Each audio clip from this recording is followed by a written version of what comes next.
সমাধির সামনে দাঁড়িয়ে আমরা প্রতিজ্ঞাবদ্ধ হয়েছি তার যে আপসহীন রাজনীতি ছিল এবং সেই সাথে তিনি যেমন আপসহীন ছিলেন সেই সাথে তিনি একটা মানবিকতার দৃষ্টান্ত স্থাপন করে গেছেন প্রতিটি ক্ষেত্রে।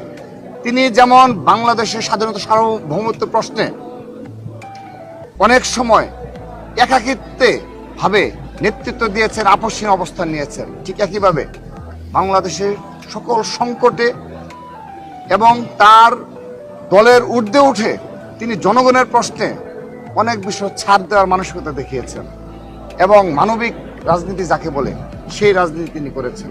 তিনি দেখবেন বন্যা দুর্গত এলাকায় তিনি শুধু লুক দেখানোর জন্যে, ফুটেজের জন্যে কখনো রাজনীতি করেননি।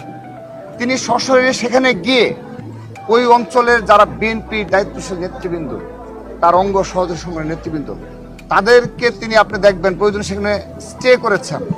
যে দৃষ্টান্ত অপর রাষ্ট্র যারা রাষ্ট্র পরিচালনা করেছে তাদের ক্ষেত্রে কিন্তু আপনি দেখাতে পারবেন না। তিনি মানবিকভাবে এই কাজগুলো করেছেন এবং তিনি ব্যক্তিগতভাবে বাংলাদেশপন্থী যে রাজনীতি এই বাংলাদেশপন্থী রাজনীতির ধারক ও বাহক ছিলেন। আমরা আজ তার সমাধিতে দাঁড়িয়ে প্রতিজ্ঞা নিয়েছি বাংলাদেশ জাতীয়তাবাদী ছাত্রদল তার সেই আদর্শকে ধারণ করে, শহীদ রাষ্ট্রপতি জিয়াউর রহমান বীরোত্তমের আদর্শকে ধারণ করে